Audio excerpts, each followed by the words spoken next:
열두 제자 이야기 11번째 시간입니다. 고난주간 특별밤 기도회 열두 제자 이야기 11번째, 오늘 셀롯인 시몬을 살펴보겠습니다. 누가복음 6장 13절에서 16절 한 절씩 저와 여러분이 번갈아 읽겠습니다. 제가 먼저 13절을 읽습니다. 발금에 그 제자들을 부르사 그 중에서 12를 택하여 사도라 칭하셨으니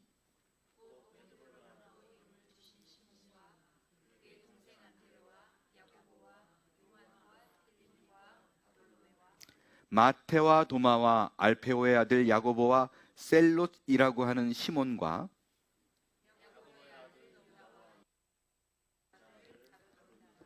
함께 같이 이게 마지막이었군요. 죄송합니다. 아멘. 열두 제자 이야기 11번째 시간입니다. 오늘 살펴볼 제자는 시몬입니다. 베드로는 언제 하는가? 베드로는 부활주일 지나고 그 다음 주에 다루도록 하겠습니다. 부활절은 아무래도 벅적벅적하고 또 나눠야 될 얘기가 많은데 짧은 시간 할 수 없기 때문에 지나서 하도록 하겠습니다. 열두 제자 이야기를 시작하면서요, 계속해서 생각만 하면 부담스러운 인물이 있었습니다. 밥 먹을 때나 누웠을 때나 계속해서 짓누르는 목에 턱 걸린 사람, 오늘의 주인공 시몬. 성경에 자료가 없어도 너무 없어요. 그저 이 사람에 대해서 알 수 있는 근거는 열두 제자의 이름 안에 있더라 라는 것 말고는 성경에 어떠한 기록도 찾아볼 수가 없습니다. 수요일에 설교했던 다데오 유다는 성경에 꼭 한 번 등장하는 제자인 반면에 오늘의 시몬은 한술 더 떠서 성경에 한 번도 등장하지 않는 제자입니다. 그렇다고 말씀드렸듯이 제가 건너뛰고 싶지 않은 이유는 예수님께서 열두 제자를 부를 때는 나름의 이유가 분명히 있었습니다. 수만 명 중에서 열두를 밤이 맞도록 기도하고 뽑은 제자이기 때문에 분명히 이 인물을 통해서 우리에게 주시는 교훈 있을 거라고 확신하고 믿었기 때문입니다. 그래서 이 이름에 소개된 시몬과 유추해서 생각할 수 있는, 또 그가 예수 믿기 전에 어디 소속이었는가, 이런 사건들을 뽑아서 우리에게 주는 교훈과 은혜를 나누고자 합니다. 이 시몬을, 그의 인생을 한 문장으로 요약하면 열심과 열정과 순종이 있는 제자라고 말할 수 있습니다. 시몬은 어떤 사람이었는가? 신념이 있었고 열정이 아주 대단한 사람이었습니다. 말씀드린 대로 이 시몬은 열두 제자 중에 열심당원이 4명이 있었는데 그 중에 한 사람입니다. 열심당원은 작은 야고보, 다데오, 시몬, 가룟 유다였었어요. 이 그룹이었습니다. 여러분, 이 4명 중에 많은 학자들이 얘기하기를 시몬이 가장 극성 맞았다라고 얘기를 합니다. 성경에서 그의 배경에 관한 자료를 얻으면 우리가 2가지 찾을 수가 있어요. 하나는 마태복음, 마가복음에 열두 제자 이름이 나올 때 그가 가나안인 시몬이었다라고 되어 있는 기록과 누가복음, 사도행전, 둘 다 저자가 같다고 말씀드렸어요. 셀롯이라고 하는 시몬이라는 2 기록입니다. 이 2가지가 성경에서 이 사람에 대해서 알 수 있는 유일한 단서입니다. 셀롯이라는 말은 열심당원이었다라는 뜻입니다. 그럼 가나안인 시몬이라는 말은 무슨 말일까? 쉽게 생각해서요, 이렇게 학자들이 얘기하는 거 모아봤어요. 조상 중에 가나안 지방의 원주민이 있었을 것이다, 이렇게 생각할 수도 있고요. 가나 사람, 가나 지역, 가나 도시. 가나에서 어떤 일이 일어난지 기억하세요? 예수님이 물이 포도주로 바뀐 그 기적을 일으킨 지역이 가나입니다. 그래서 어떤 사람들은 이 시몬이 예수를 믿게 된 것이 그때 참석한 사람 중에 하나였다라고 말하고 그 혼인잔치의 신랑이다 라고까지 얘기를 하는데 전혀 근거 없는 이야기입니다. 얼마나 없으면 그렇게까지 짜맞추려고 할까라고 생각될 정도로 굉장히 비약된 것 같습니다. 그래서 가나안 지역에 어쨌거나 연관이 되어 있기 때문에 우리가 그 가론 유다를 기르옷 지방의 유다라고 얘기를 했듯이 분명히 가나 지방과 가나안 땅과 연관이 있을 거다라고 해서 가나안 시몬이라고 얘기를 했을 거다라고 말을 하는데요. 최근에 이것이 오역으로 밝혀졌습니다. 잘못 번역된 것으로. 여기서 가나안이라는 말은 히브리어 카나를 그대로 음력한 거예요. 카나라는 단어가 열심히 있다라는 뜻이고 헬라어 셀롯이, 그러니까 헬라어로 음력한 거죠. 이것도 셀롯도 열심이라는 뜻입니다. 그러니까 둘 다 카나, 셀롯 둘 다 열심히 있다라는 얘기입니다. 그래서 시몬은 열심당원이다 라는 거를 강조하기 위해서 굳이 드러내고 밝히고 있다 라고 얘기합니다. 이게 거의 뭐 확실시 되기에 요즘 번역본들은 뭐 새번역, 우리말 성경, NIV 몽땅 다 열심당원 시몬이라고 다 그렇게 번역을 했습니다. 이 시몬이라는 사람이 도대체 어떤 사람이냐라는 것을 알기 위해서요, 제가 가끔 가다가 열심당원들이 어떤 사람이라는 것에 대해서 극단적인 표현들을 많이 썼어요. 독립투사들이다. 그래서 가슴에 뭐를 품고 다녔다? 칼을 품고 다녔다. 이 셀롯 땅, 그러니까 셀롯에 대해서, 이게 열심당원에 대해서 제가 굉장히 길게 많이 설명을 드릴 수 있는데 뭐 그럴 필요 없을 것 같고요. 간단히 좀 정리를 좀 해보겠습니다. 여러분들 이제는 셀롯 당원 그러면 셀롯 사람들이 어느 정도 어떤 사람인지를 좀 알아야 될 것 같아서요. 이들은 종교적이면서도 정치적인 그룹이었어요. 열렬한 유대 애국주의자입니다. 그들의 슬로건이 재밌습니다. 하나님 외에 어떤 왕도 없다. 성전 세금 외에는 어떤 세금도 없다. 마지막이 히트입니다. 열심당원 외에는 어떤 친구도 없다. 뭐 완전히 꽉 막힌 사람들, 로마 정권에 항쟁한 사람들. 여러분, 독립투사들이라고 말씀드렸죠. 그러면 유대인들이 열심당원을 좋아했다, 안 했다? 안 했다. 생각과는 달리 열심당원들을 좋아하지 않았어요. 왜냐하면 로마가 식민지 삼은 게 이스라엘 하나만 아니잖아요.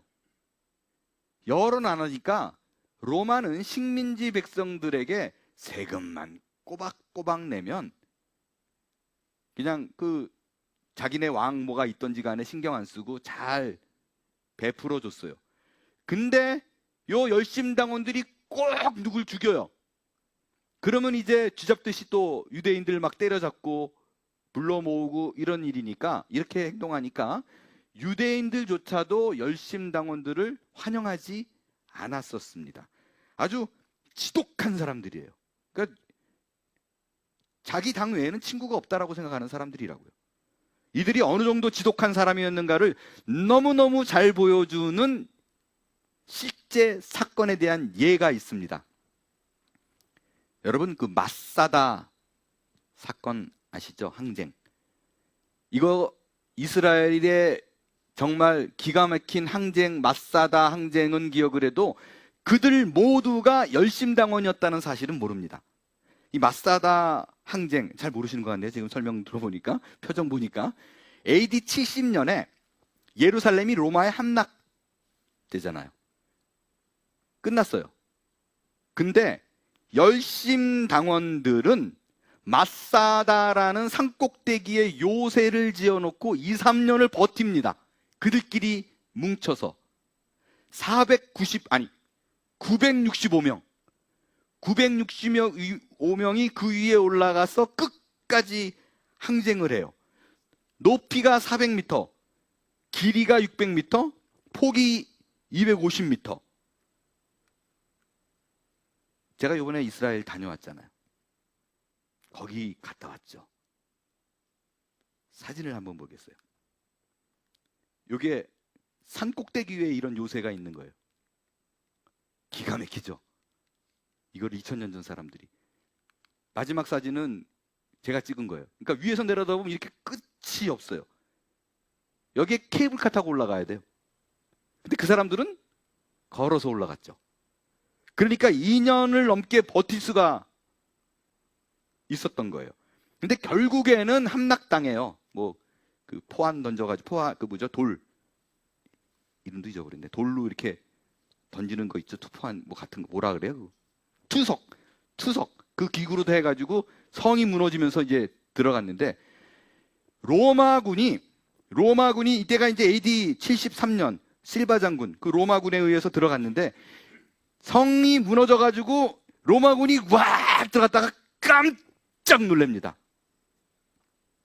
왜냐하면 거기 몇 명 있다 그랬어요? 960명, 965명. 근데 960명이 자살을 했어요. 동굴에서 여자 둘, 아이 셋만 숨어있는 5명만 살았어요. 지독한 사람들입니다. 어떻게 죽었는가? 남자들이 자기 가족의 아내와 아이들을 칼로 다 죽이고 자기네들이 자살을 했어요. 사무라이도 아니고 지독한 사람들이 셀롯 당원이에요. 열심당원들. 여러분, 예수님의 제자 중에 셀롯 당원이 4명이나 있었어요. 친구도 없다라고 생각했던 사람들이 그 다른 8명의 무리와 섞였다라 그러는 건 뭘 말하냐면 예수님이 확실하게 이 땅의 왕으로 등극할 거다라는 믿음에 있어서 조금도 그 신념이 양보가 없었다, 주저함이 없었다라는 것을 의미합니다. 충성이에요. 근데 말씀드렸지만 다데오는 중간에 나왔어요. 열심당원에서. 이 시몬은 그 열심당 색깔을 계속 띠고 있습니다. 그래서 이구동성으로 시몬을 부를 때는 열심당원 시몬아라고 얘기했어요. 왜 열심당원 시몬아라고 불렀을까? 시몬이 또 있죠. 누구예요? 베드로랑 구분하기 위해서. 말씀드렸지만 이름 똑같은 사람들이 여럿이 있으니까 계속해서 다른 별명을 부르든지 뭐 섞어 불렀잖아요. 마찬가지예요. 여러분, 시몬은 12제자가 돼도 그거를 안 버렸어요. 이 신의가 있었고 열정이 있어서 뒤에 살펴보겠지만 몽땅 다 자기의 그 신념과 에너지가 한 곳에 쏠려 있어요. 나라의 독립. 그 흔히들 우리가 뭐 경영학 뭐 그런 얘기할 때도 얘기하잖아요. 몽둥이보다 송곳이 센 이유가, 벽을 뚫는 이유가 모든 에너지가 그 조그만 한 점에 쏠려 있어서 벽도 뚫는다. 뭐 그런 얘기 하잖아요. 마찬가지예요. 하여간 단순 무식 그냥 거기에만 다 쏠려 있어요. 완전히 집착의 수준인데 성경학자들이 성경에 나온 얘기 중에 그 말한 사람이 나와 있지 않는 경우가 왕왕 있잖아요. 그래가지고 누군가 제자 중에 하나가라고 얘기했던 것 중에 거의 이구동성으로요. 이 말은 분명히 시몬이 했을 거다라고 말하는 것에 거의 이견이 없는 구절이 있습니다. 사도행전 1장에 보면 예수님이 부활하시고 승천하시기 직전에 설교를 해요. 하나님 나라에 대해서 얘기하고 성령으로 침례를 받을 것이다 라고 말을 해서 그곳에 모여있는 사람들에게 기대를 갖게 합니다. 근데 여기서 한 제자가 아주 생뚱맞은 질문을 하나 합니다. 사도행전 1장 5절, 요한은 물로 침례를 베풀었으나, 예수님이 얘기하는 거예요. 너희는 몇 날이 못되어 성령으로 침례를 받으리라 얘기를 했어요. 예수님은 떠나면서 이제 그러니까 본인의 사역을 이어서 성령이 이 일을 계속할 것을 어느 날 어느 시에 너희들이 성령을 받으면 그 일이 이루어지리라 라고 얘기했어요. 근데 그 말을 들은 누군가가 뭐라고 얘기했냐면, 그들이 모였을 때 예수께 여쭤 이르되 주께서 이스라엘 나라를 회복하심이 있대니까. 이게 시몬이라고 얘기해요. 그러니까 안 바뀌는 거예요. 아무리 영적인 얘기를 해도 그러면 이제 그 성령이라는 자가 예수님 대신 오셔서 독립을 시킬 겁니까? 포기를 못하는 거예요. 그러니까 하나면 하나, 친구를 사귀어도 한 친구, 여자를 좋아해도 한 여자, 사람을 패도 한 놈만 패고, 이런 단순함이 복음 역사에 있어서 큰 일을 일으킵니다. 저는 그런 생각 많이 해요. 저는 복잡한 일이 생길 때 굉장히 단순하게 하려고 의지적으로도 많이, 머리가 돌아가가지고 차차차 이렇게 준비하는 스타일도 아니지만 미리 그냥 단순하게 좀 생각하려고 많이 하는 편이에요. 네, 그런 쪽이에요. 그게 어느 순간 그런 생각을 했어요. 세상에 고수들이 너무 많은데 제가 그 고수들하고 일일이 상대하는 게 어렵더라고요. 그럴 땐 그냥 내추럴하게 있는 그대로 복잡하지 않게 그냥 하는 게 제일 난 것 같아요. 이기지는 못하더라도 상대가 나를 어떻게 하지는 못하는 것 같아요. 여러분 그거 아시죠? 명절 때 어른들 다 모여가지고, 그러니까 친구들도 명절 때 모여가지고 고스톱을 치면 잘 치는 친구가 누구 하나 들어오면 아주 막 부지하게 신경질 내는 게 누구예요? 잘 못 치는 아무거나 막 내는 애들. 저 무지하게 욕먹었어. 왜 하필 그때 그걸 내가지고 아무 생각 없이. 그러면 고수가 끌고 가는 판이 깨집니다. 너무 비유가 좀 그렇지만, 근데 저는 진짜로 그런 생각을 많이 해요. 어차피 하나님이 주관한 거면 내가 내추럴하게, 단순하게 그 모습으로 나가는 게 옳지 않을까. 제 생각이에요, 제 생각. 이 시몬이, 이 기질이 하나만 파는 열정은 바뀌지 않아요. 하나만 파는데 골이 바뀌었어요. 목표가 바뀌었어요. 옛날엔 독립에서 예수님으로, 독립에서, 이스라엘 독립에서 하나님의 나라로. 여러분, 내가 갖고 있는 기질, 환경, 성품 등 모든 조건을 가지고 있어도 좋은 방향, 의미 있는 방향으로 가면 변하죠. 근데 그게 나쁜 방향으로 가면 변질이에요. 방향이 중요해요. 여러분에게 제가 권하고 싶습니다. 여러분이 갖고 있는 신앙에 대한 열정과 열심과 또 주를 향한 충성과 이런 거 다 좋아요. 다 좋아요. 근데 열정이 있는데 하나님을 모르면, 열정이 있는데 방향이 잘못되면 이건 더 힘든 문제예요. 그래서 제가 주야장창 여러분에게 성경의 중요성, 여러분의 열심보다도, 여러분이 생각하는 충성보다도 성경이 무엇을 말하고 성경이 어떤 생각을 하는가, 그것이 곧 하나님의 얘기이기 때문에 그렇습니다. 그거를 제외하고 내가 열심만 내면 어떤 일이 벌어지느냐, 시편 기자가 얘기했어요. 주의 집을 위하는 열성이 오히려 나를 삼켜버려요. 하나도 유익하지 않습니다. 성경이 무엇인가로 돌아갈 수 있는 여러분이 될 수 있게 되기를 바랍니다.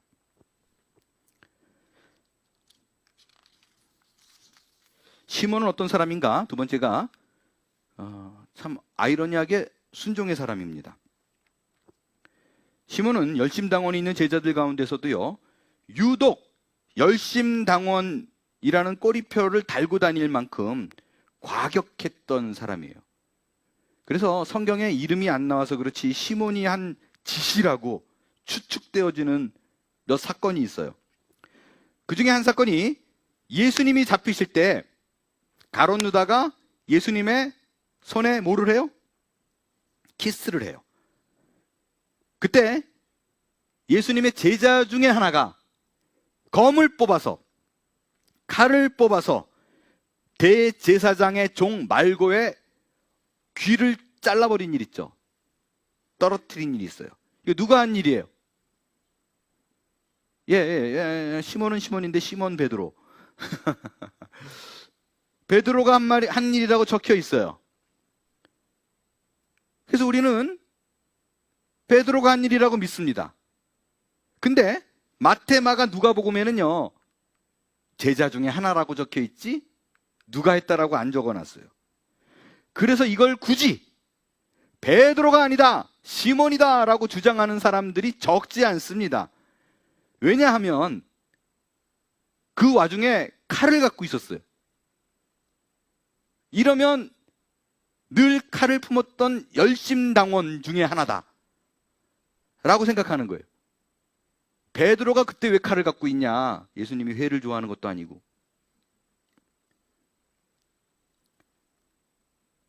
저는 누가 했다고 생각할까요? 저는 베드로라고 믿어요. 베드로. 성경이 베드로라고 얘기하는. 성경이 베드로라고. 근데 분명한 거는요, 시몬이 거기에 칼은 가지고 갔다라고 생각을 해요. 왜냐하면 이 4명, 아까 말한 4명, 작은 야고보, 시몬, 다데오, 가룟 유다 중에서요, 시몬이 제일 유력할 수밖에 없는 게, 다데오는 말씀드렸지만 열심당원이었다가 떠났어요. 가룟 유다는 밖에 있었어요. 그 자리에 없었어요. 그 중에서 가장 극렬한 건 시몬이에요. 왜냐하면 잡히시기 전날 예수님이 자꾸 죽는 얘기하니까 누가복음에 보면 이런 얘기합니다. 짠! 여기 검 둘이 있습니다. 그러니까 베드로도 갖고 있었을 거고 시몬도 갖고 있었어요. 그리고 예수님이 가룟 유다에 체포될 때 이런 기록이 있어요. 예수께서 입을 맞추려고 가까이 하는지라 예수께서 이르시되 유다야 내가 입맞춤으로 인자를 파느냐 하시니 그의 주위 사람들이 그 된 일을 보고 여짜오되 주여 우리가 칼로 치리이까. 그러니까 베드로만 칼 갖고 있는 것이 아니라 검이 둘이 있다 그러니까 시몬이다 라고 얘기를 합니다. 밝혀지진 않았지만 그렇게 유추할 수 있다라는 것입니다. 시몬이 이렇게 적극적일 수 있는 이유는요, 말씀드렸듯이 예수님이 이 땅의 왕으로 등극하기를 너무나 원했던 사람이에요. 시몬은 그것에 대한 의심의 여지가 없어요. 저는 시몬을 굉장히 기쁘게 한 일이 예수님이 있었다고 보는 게, 예수님이 성전에 올라가가지고 상을 뒤엎은 일이 있었죠. 이거는 감히 상상할 수 없는 일이에요. 그 상인은 대제사장하고 그 제사장들하고 유착이 돼 있었어요. 그래서 그들하고 짜고 찡꾸짱구 하면서 그냥 제사장이 우리를 만들어서 키우는 짐승을 상인들에게 넘기고 상인들이 팔아서 마진을 남기는 그런 관계였거든요. 그러니까 어느 누구도 그 상인에게 뭐라 그럴 수가 없는 게 무슨 일이 벌어질지 몰라요. 괜히 공격했다가. 근데 예수님이 뒤집어 엎으면서 너희는 강도의 소굴을 만들었도다. 시몬 입장에서 볼게요.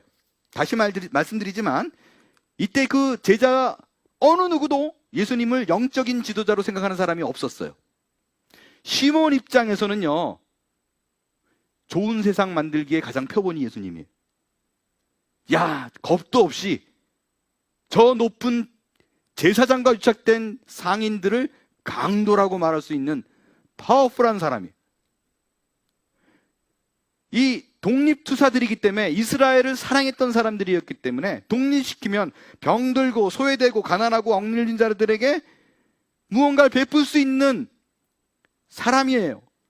그런 일이 가능하다고 생각했는데 꿈에 그리던 분이 나타난 거예요. 시몬으로 하여금 눈물나게 기다렸던 독립의 날이 도래오는구나라는 굉장히 기쁨이 있었는데 자꾸 시간이 갈수록 약해지는 얘기를 해요.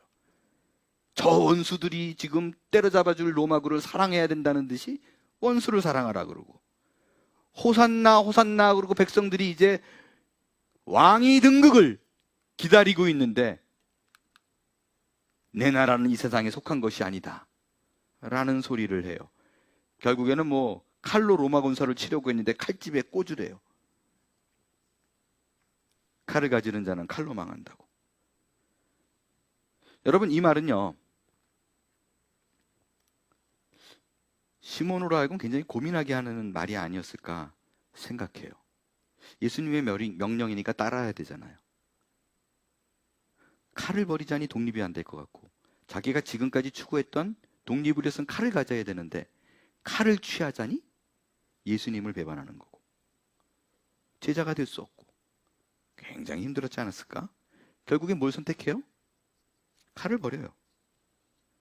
칼도 버리고 예수님도 버리고. 그래도 여러분 생각해 보세요. 세뇌된 사람들이에요. 그러니까 자기 애들과 와이프를 죽일 만큼 죽으면 죽었지 굴복하는 일은 없는 사람인데 그걸 버리고 떠나요. 그리고 결국에는 후에는 예수님의 순종의 길을 택합니다. 결국 예수님을 택하고 말씀에 순종했던 그런 모습을 다른 곳에서 볼 수 있습니다. 사도행전 1장에 승천하기 직전에 예수님에게 이때가 그때냐고 질문한 제자가 시몬이라고 생각된다라고 얘기했죠. 아무튼 누군가 그렇게 질문하니까 예수님이 이렇게 대답하세요. 신경 꺼라. 너희 알 바 아니지 않느냐? 하나님이 할 일이다. 그리고 성령을 기다리라 라고 얘기해요. 그리고 내 증인이 되리라. 저는 참 시몬이 기특한 게 과격한데 열정적이고 한 우물만 파는데 순종을 잘해요. 그러니까 이게 안 맞는데 우레의 아들 요한과 야고보를 막 소리 막 지르고 그리고 자기가 할 맛대로 막 하고 다녔는데 이 친구는 우욱하다가 조용해 그럼 네 그러고 또 있는 그런 스타일이에요. 어떻게 하냐고요? 그 다음에 이어지는 마가의 다락방에 모여서 기도하는 모습이 나와요. 기도할 때 예수님이 승천하시기 직전에 말했던 성령이 임합니다. 그때 그곳에 모여서 기도하는 사람들의 명단이 나와요. 근데 거기에 셀로딘 시몬이 들어 있습니다. 이 시몬이 어떻게 하고 있었는가? 우리 함께 마지막으로 같이 읽겠어요? 함께 읽습니다. 시작. 여자들과 예수의 어머니 마리아와 예수의 아우들과 더불어 마음을 같이하여 오로지 기도에 힘쓰니라. 결국에는 단순한 순종이 자기는 너무너무 이스라엘을 해방시키고 싶은데 그것을 포기하고 억지로 순종해 기도했더니 오순절날 성령의 침례를 받습니다. 그리고 그의 인생이 변화되는 기회가 돼요. 이때 여기서 유독 한던화가 눈에 들어옵니다. 마음을 같이하여. 마음을 같이하여. 이전에는 그 그룹빙을 열심당원만 따로 묶을 정도로 마음이 따로 있었어요. 동상이몽. 근데 이제 마음을 잡고 하나님 나라를 위해서 한 마음을 품는 제자로 변화받았다라는 것입니다. 무슨 마음으로 같이 했을까? 그것은 결국에는 그가 하나님의 인도를 느끼고 예수 그리스도께서 우리에게 행하신 어떤 일인가를 깨닫고 그분의 뜻과 그분의 나라를 위해서 걸어가는데 마음을 같이 한 걸로 보입니다. 마지막 길을 살펴보겠습니다. 처음에 이 사람은 민족에 대한 열심이 있었던 사람입니다.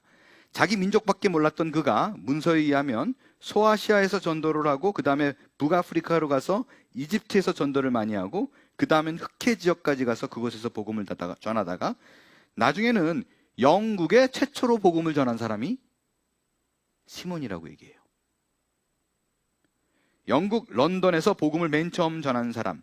그래서 영국의 그리스도인들은 12제자 가운데서 특별히 셀로딘 시몬에 대해서 깊은 애정을 갖고 있다라고 얘기합니다. 어쩌면 갑자기 든 생각인데 그 영국인들이 말하는 사이먼은 피러가 아닐 수도 있어요.